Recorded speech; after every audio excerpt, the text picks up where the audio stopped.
ñeent fukki simili ak juróom moo bootu ci midi mbokk yi rafetlu ànd beeg suñuy programme ci ITV da leen jàmm ci jotaayu njoloor si li ci gën a fës ñu fas yéene ko jukki bokk na ci nag coowal suuf ca Ndengeleer ba tey nag pënd ga wuureegu si gannaaw jàppante yi nga xamante ne am nañ fa dibeer bi ñu génn diggante ay baykat ak waa Sedima waa Jilaax nag dugg nañu ci coow li jàppal tànk ki nga xamante ne moo di Babacar Ngom njiital Sedima jamono ji nag la ñu xamle waa Jilaax moo di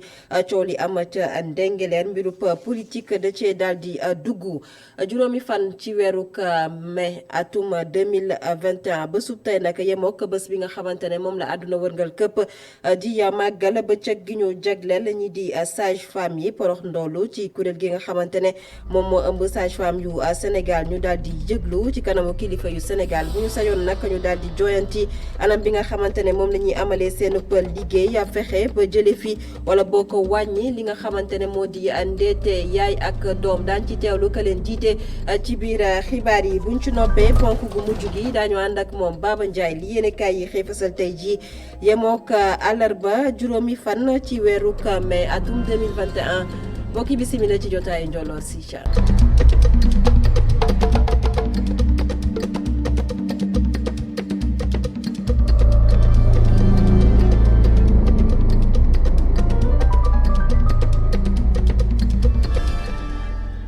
mu ngoog gannaaw ba ñu leen nuyoo xibaar yi dañu koy doore ak accident bi nga xamante ne moom moo xew ci àllarbay tey fële ca Sibassor ba ñett ci doomi aadama ñàkk ci seenu pa bakken juróom-ñaar nag am ci ay gaañu-gaañu yu metti loolee nag la ñu daal di xamle gannaaw nag ba benn taxi ak benn auto particulier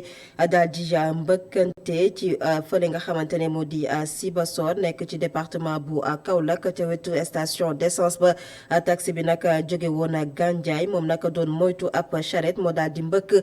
benn woto bu doon ñëw fii ci Ndakaaru nag ba ñetti doomi aadama ñàkk ci seen bakken juróom-ñaar ñoo ci am ay gaañu-gaañu yu metti ñi loru ci bile l'accident nag jamono ji ñoo nga ca hôpital bi nga xamante ne moo di hôpital El Hadj Ibrahima Niass bu Kaolack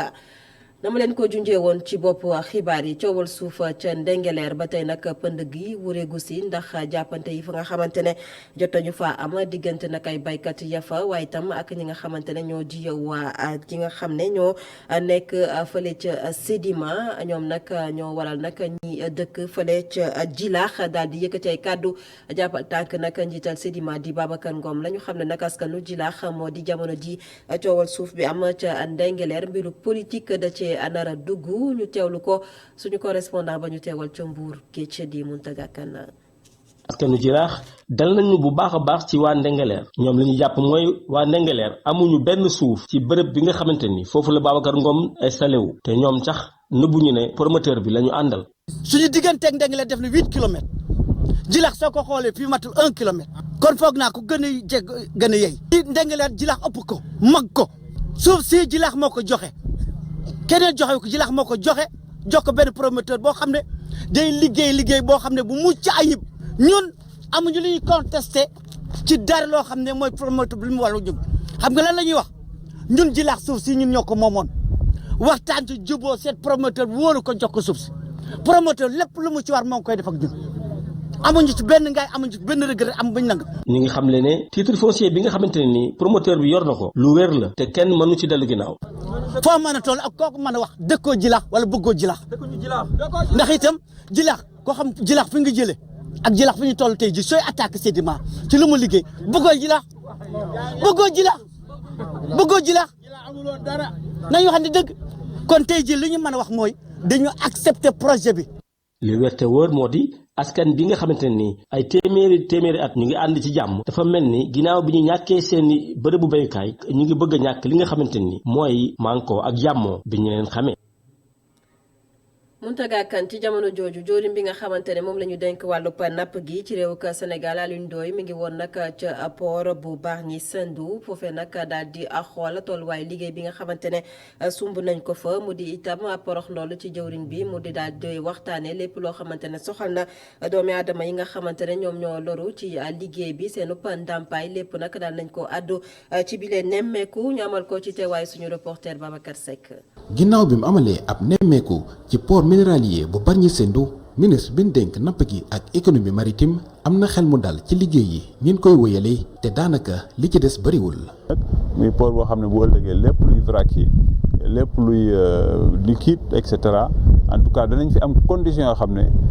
dana jafe ñu am ko feneen parce que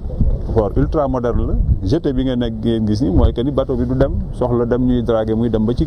quai yi fële. biir géej lay taxaw wàcce li muy wax automatiquement loolu dem ba ci fi ñu koy stocké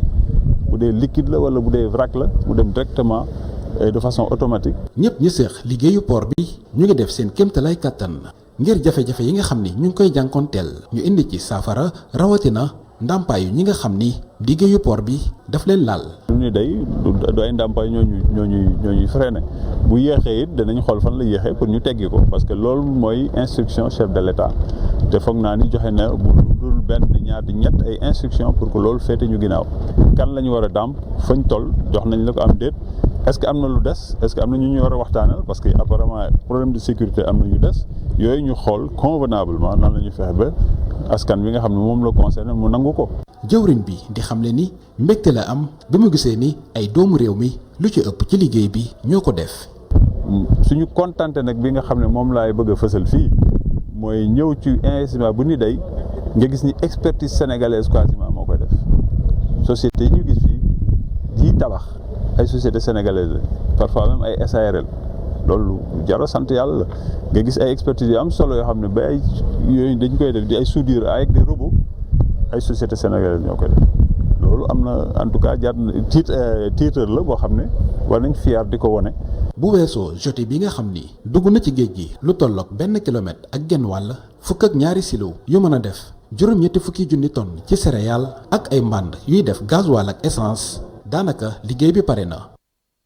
ngir xeex lépp loo xamante ne moom moo jëm ci ñàkkum xëy ci ndaw ñi ak ci tànk yi nga xamante ne président de la république Macky Sall jamono ji daal na koy digle waa ANPEJ ñoom nag daal nañ cee dugal seen loxo ca banlieue bu Ndakaaru rawatina foofee nag daal nañ fa taxaw ay ndaw financé lu ëpp fukki boulangerie lépp nag ngir ndaw ñi mën a am ci loo xamante ne mënees nañ cee sukkandiku ba mën a sukkaliku loole nag la ñu daal di xamle yooyu de boulangerie ñu taxawal ko itam ngir daal di sukkali entreprise yi nga xamante ne ñoo di entreprise yu ndaw yeeg yu digg doomu yi ñoomal ko ci daluwaayu yooyu de boulangerie bi ñu koy dalloo ci teewaayu jori bi nga xamante ne moom la ñu denk lépp lu jëm ci wàllub ndaw ñi di Néné Fatoumata Tall waaye itam teewaayu suñu reporter Mamadou Lamine Fatija. taxaw bu ñu def ngir utal ndaw yi liggéey doon naa tàmbali ay boulangerie yi nga xam ne agence nationale de promotion pour l'emploi des jeunes teg ko ci Pikine ak Guédiawaye ngir gunge ndaw yi ci utum liggéey bi le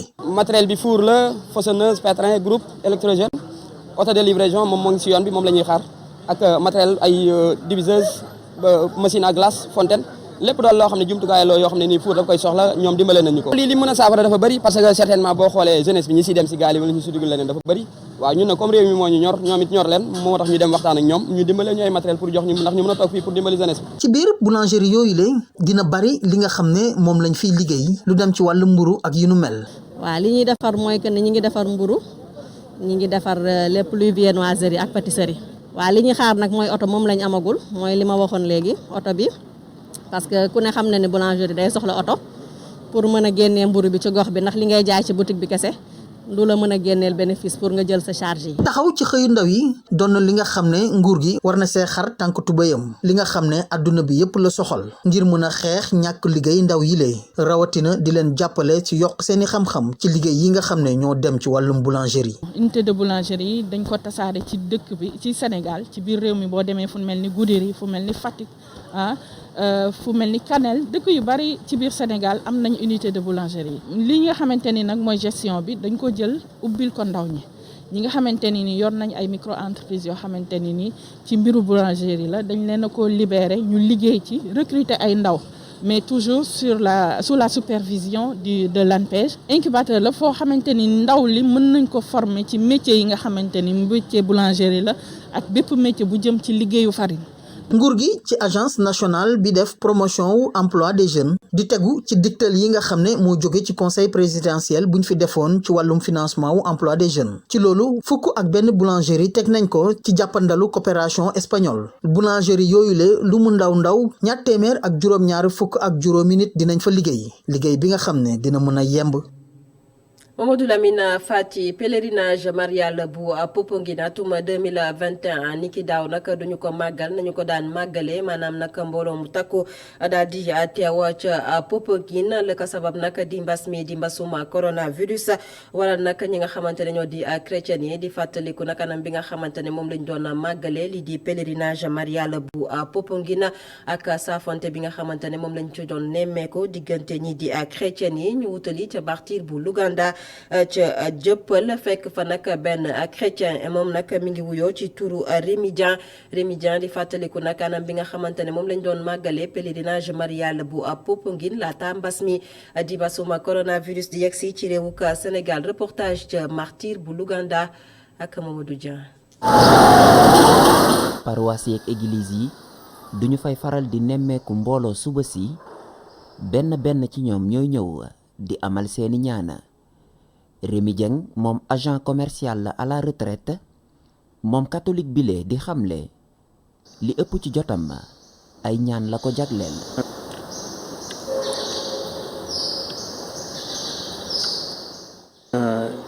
saa yu ma amee saa yu ma génnee sama kër même su fekkee ne dama am leneen lu may def damay jàdd fi njëkk ñaan dënkaane Yeesu Krista ak Mariana lu may def yëpp si bëccëg bi si bés bi tey bés bu nekk naal damay ñëw doxantu fii fu ma dëkk sorewul damay dox nank ñëw fii ñaan yàlla dënkaane ko sama naxar yi ak ñaan ko tamit mu génneel ma si yenn tolof yi. ay waxtu ñaan naka noonu itamit saafonte Rémi Dieng da ko doon am ci jamonoy pèlerinage marial bu Popenguine mu amoon yaakaar ren ak mesure barrière yi ñu woyofal ne dana fa dellu waaye pèlerinage bi ñu ajaata àll traite bi da cee am méttit. neexul dëgg de neexul dëgg que tey ren encore duñu mën a dem suñu pèlerinage nax réewuñu waaye quand même dañu gëm yàlla. man yàgg naa dem pèlerinage Popenguine depuis bu ma nekkee xale. ay ñaan mën nañ ko amal fépp ci bërëbu jàngu bi fu mel ni fii ci paroisse des martyrs de Luganda bu ñu sukkandikoo ci Rémi waaye moom catholique bi mu namm loola Popenguine. namm nañ ko torop te ñu ngi ñaan yàlla ak Maria moom mu dimbal ñu déwén su soobee yàlla ñu delluwaat ci pèlerinage fépp fu ñu nekk mën nañu ñaan. du parce que dañuy dem Popenguine Pentecôte que yëpp taxaw foo mënti nekk mën nga ñaan yàlla mën nga ñaan Mariama surtout weer bi mooy weeru Mariama pape bi suñuy évêque yi ñu ngi ñuy ñaan Mariama pour que mbas bi teel fi jóge at mi ni daaw pèlerinage marial bu Popenguine du am Rémi Dieng ne moom namm na lool ñaan yeeg saafonte gafa waaye laata muy dellu ci bërëb boobule suba su ne fii ci paroisse des martyrs de Luganda lay mottaliko ci ay ñaana. Mamadou Dieng mbas mi coronavirus tolluwaay bi ci réewuk Sénégal ba sub tey nag xayma bi fësal ne juróom fukk ak ñaar ñoo génn amee doomu jàngoro bi ci test bi nga xam ne amal nañ ko ci junni ak téeméer ak juróom-ñeent fukk ak juróom-ñeent ci doomi aadama ñaar fukk ak juróom-ñaar ñoo ci ay cas communautaire ñaar fukk ak juróom-ñett wér nañu ci bile feebar di coronavirus fukk ak ñaar ñoo ci ne ci sauvetage ñett ci doomi aadama ñoo faatu démb ndax mbas mi talaata ñeenti fan ci weeru mai atum 2021 na ma leen leen ko junjee woon ci boppu xibaar yi juróomi fan ci weeru mai atum 2021 àdduna wërngal këpp di màggal bëccëg bi nga xamante ne moom la ñu jagleel wàllub sage-femme yu Sénégal bokk ci kuréel ñoom nag daal nañoo jóg yëglu di sàkku nag ñu daal di joyanti anam bi nga xamante ne moom la ñuy liggéeyee ba nag mën fee jëlee wala boo ko wàññi ndeete yaay ak doom bi nga xamante ne moom la ñuy nemmeeku jamono ji ci réewuk Sénégal ka leen jiite di wuyoo ci turu Bigué Ba moom nag moo daal di addu ci micro El Hadj Malick Cissé moo ne woon démb ganu kenn askan wi ñu teewlu ko. thème bi nu ICM jox mooy investissez sur les sages-femmes les chiffres parlent d'eux-mêmes loolu dafay wane ni que ni sages-femmes yi il suffit que ñu teg leen fan leen war a teg nanu wax xayma ba nu war a toll ñu toll ko pour que ndeete ndey ak doom wàññeeku maanaam téeméeri jigéen yoo xamee ni daan nañu loru ci benn at ci mbirum wasin ëmb ba ci ñeent fukki guddi yi dina wàññeeku si juróom-benn fukk ak juróom-ñaar ñi nga xale yi nga xamee ni dañ daan liir yi judd di faatu dina wàññeeku ci juróom-benn fukk ak ñeent mais xale yi loru ci seen biiru yaay jour bu ñuy judd ak ci fan yi topp ci wasin bi boobu tamit dina wàññeeku ci juróom-benn fukk ak juróom ci téeméer bu nekk donc loolu rek dafa wane ni mooy comme ni ñuy wax les chiffres yi wane nañu teg leen fa sage-femme bi mais en plus de recruter leen jox tàggat leen dolli leen ay xam-xam dolli leen ay jumtukaay ndaxte su boobaa boo commencé ci 10% rek maanaam téeméer bu nekk nga yokk ci fukk rek da ngay daal di wàññi ndeete ndey ak doom déjà ci première année bi téeméer bu nekk ñaar fukk ak ñeent. Ndeye Bigué Ba Mbodj moom moo jiite kuréel bi nga xamante ne moom moo ëmb sage-femme yu Sénégal ne woon ganu El Hadj Malick Cissé ci seen émission kennu askan wi démb ci talaata gi beneen bëccëg bu ñu màggal nag démb ñeenti fan ci weeru mai atum 2021 di bëccëg bi nga xamante ne moom la ñu jagleel lépp lu jëm ci wàllub asthme ak xeex ko waral nag ci hôpital Albert Royer ñu amal fa ab ndaje waxtaane nag asthme bi nga xamante ne nag moom moo sonal ñi di tout tànk yi ñu dem sax ba xamle ci téeméer boo jël fanweeri nag ay tout tànk la rawatina nag ñi nga xamante ne ñoom ñoo nekk ci l'école yi docteur yi nag di ay yëglu di ñaax ñi nga itam ñoom ñoo xam ne ñooy waajur yi ñu gën a taxaw ñi nga xamante ne ñoo di tout tànk yi ñëw teewoon na fa ci ndaje bi suñu reporter Papa Lune Sara. mu nekk maladie chronique boo xam ni si di foog ñi nga xam ni mooy xale yi asthme di law fi nga xam ni mooy Sénégal taux de prévalence bi daal di yokk bu baax a baax suñu sukkandikoo ci organisation mondiale de la santé lu ko waral nag bëri na lool. xam nga ni asthme maladie yi am na problème génétique mooy génétique boo waxee génétique mooy li ngay donn donc li ñuy seetlu ñu am asthme souvent seen maam wala seen papa wala seen jarbaat wala sax seen maamati maam souvent dañoo am asthme loolu day firndeel ni feebar bu ñuy donn la tekkiwul ne sax yow c'est pas parce que amoo asthme que munoo jur doom bu am asthme man maa ngi nii man am naa sama doom bu jigéen bu am asthme te man amu asthme yaayam amul asthme. Deuxième chose aussi mooy problème changement nekkin bi mooy environnement bi gis ngeen léegi jaww ji dafa bari poussière dafa bari saxaar te aussi saxaar oto yi ak poussière yi ak aussi dëkkuwaay yi donc yooyu yëpp tax ne lépp ñëpp ñi nga xamante dañu am inflammation seen dënn seen nooyukaay yi donc feebar yëpp dafay yokku. fanweeri % ci cas yi nga xam ni recensé nañ ko ci milieu scolaire bi lii nekk laaj boo xam ni ci médecins yi amaguñ ci tontu waaye lii seetlu nañ ko suñ defee seen diagnostic. milieu scolaire yi loolu des noonu ñu ngi ci gëstu ñoo ngi jéem a def parce que léegi dañuy wax One Health mooy docteur yi ñi nga xamante ni dañuy toppatoo wala environnement ñi nga xamante ne jàngalekat ñun ñëpp ak journalistes yi sax dañuy toog ku nekk seet lan nga mën a indi ci yokk ci wér-gu-yaram askan bi donc ce qui fait que ñu ngi liggéey avec entre IA defoon nañu sax benn étude préliminaire gis nañu sax dem nañu ba ay 30% te loolu xam nga dafa bëri te ça veut dire que xale yooyu yëpp léeg-léeg duñu nelaw guddi léeg-léeg dañuy absenté wu école léeg-léeg duñu mën a même bu ñu ñëwee classe sax dañuy nekk di nelaw parce que seen asthme da leen di sonal donc. xeex asthme nekk na tamit xeex li nga xam ni mooy idée reçue mu nekk gàllankoor yoo xam ne si day tax patients yi di gën a sonn théorie ñu développé bëri na lool waaye professeur Idrissa Demba Ba moom mi ngi avertir. inflammation dafa nekk ci nooyukaay yi lu koy faj mooy am pompe pompe bleue bu la daanalee boo ko jëlee da ngay féex mooy masque aérosol bu ñuy def ci hôpitaux yi loolu dañ lay bindal appareil ak pompe bleue bu nga ci monter pour nga mën a jël ko.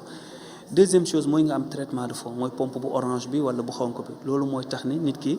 dina toog lu yàgg du ko daaneel dina mën a daw def football dina mën a nelaw guddi gi dina mën a dox sans que asthme di ko sonal te aussi dina gëj hôpital. lu ëpp téeméeri million doomu aadama daal di am li nga xam ne mooy asthme ci àdduna wërngal képp lu ëpp ñetti téeméer junni doomu aadama di ci gaañu at bu nekk asthme nekk maladie boo xam ne ci day rey médecin yi di alerter ci danger bi nga xam ni suñ environnement bi da koy gën a yokk. Papa Alioune Sarr gannaaw wérgu yaram ñu waxtaanee tàggat yaram ak lu soxal nag wàllub jongante di ay éliminatoire atum 2022 kon réewu ka Sénégal amul benn stade boo xamante ne tànn nañ ko ngir mu bokk nag ci fi ñuy dalalee yooyu le jongante stade bu mel ni stade Lat Dior nag bu Thiès mi nga xamante ne nag njortoon nañ ne mën na dalal yii le jongante nag moom itam kenn tànn ko askan wi nag di ci joxe seen gis-gis joxañ nag baaraamu tuuma ñi nga xamante ne ñoom ñooy kilifa yu Sénégal rawatina ñi ŋànk wàllu tàggat yaram reportage bu Ngor Diouf.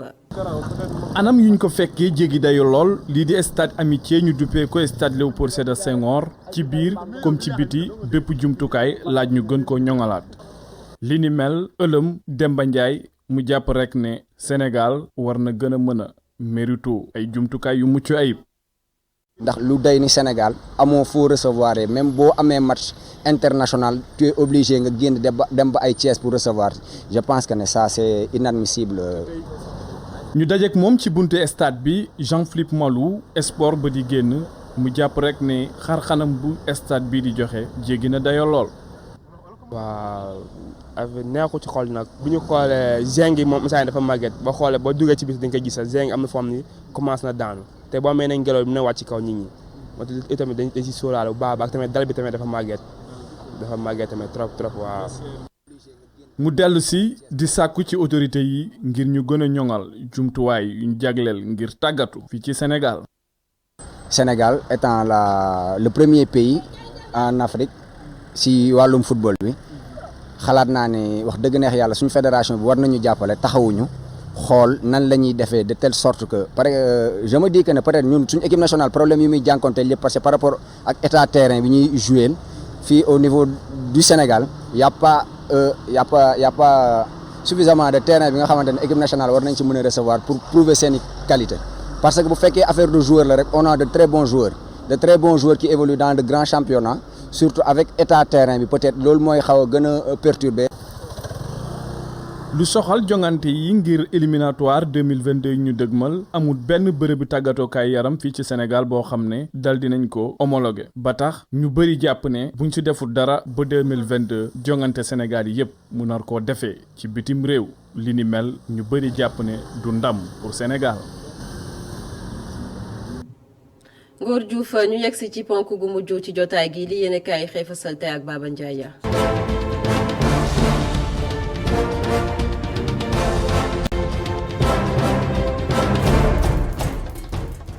mbaa yéen a nga ca problème yaa ngay soog a démarré nag diggante l'opposition bu Sénégal ak nguurub Sénégal la tribune ne audit fichier électoral bi ak élection yi nga xam ne kenn xamul date wi ni ko jàpp loolu moo leen boole ba tax l'opposition bu Sénégal jël rapport audit fichier électoral bi xotti lépp ba noppi sànni ci seen wa ndaxte nee nañu dara baaxu ci ndax waa FRN nee nañu rek recommandation ak liggéey yi nga xam ne defoon nañ ko ci rapport bi bàyyi wu ci xel loolee tax ñu dumooyu liggéey yi nga xam ne su mën nañ ko ba noppi ne fasewuñu benn yoon bàyyi mukk muy sedd maa la ko wax de l'opposition bu Sénégal li ki tey dinañu wax ci ndëngteeg njuuj njaaj yi ñu nemmeeku ci fichier électoral bi ndaxte nee nañu toll na ci juróom-ñeenti téeméeri junni nit yoo xam ne dañoo bindu te loolee lépp ci ay kayitu juddu kott lañ ko teg l'info ne jàmm nag jeex na tàkk diggante l'opposition bu Sénégal ak nguurub Sénégal ndax bu dee majorité bi maanaam ñi faral njiitu réew mi Macky Sall ak auditeurs yi nag nee nañu fichier électoral bi lépp tegu na ci yoon l'opposition bu Sénégal ne duñ ko dégg mukk ci nopp bu baax bi ba noppi di yuuxu ne lépp scandale la ndaxte Aljuma Sow bu Pastef nee na ñeenti téeméeri junni électeurs yoo xam ne dañ leen dugal ci fichier bi te nag loolee jamono bu ñu ubbi woon ngir askan wi bindu ci liste bi jeexoon na ba pare Saliou Sarr bu taxaw Ndakaaru fele ko ci wet wi ni lépp fanweer ak ñetti recommandation lañu tegoon kenn bàyyi ko xel ba noppi ne ñu bëgg leen a gëmloo ni fichier électoral bi lépp tegu na ci yoon waaye Cheikh Sarr bokk ci majorité bi nee na opposition bu Sénégal nag dañuy fooy seen xel ndax liggéey bi nga xam ne def nañ ko ci fichier électoral bi lépp ci yoon lañ ko teg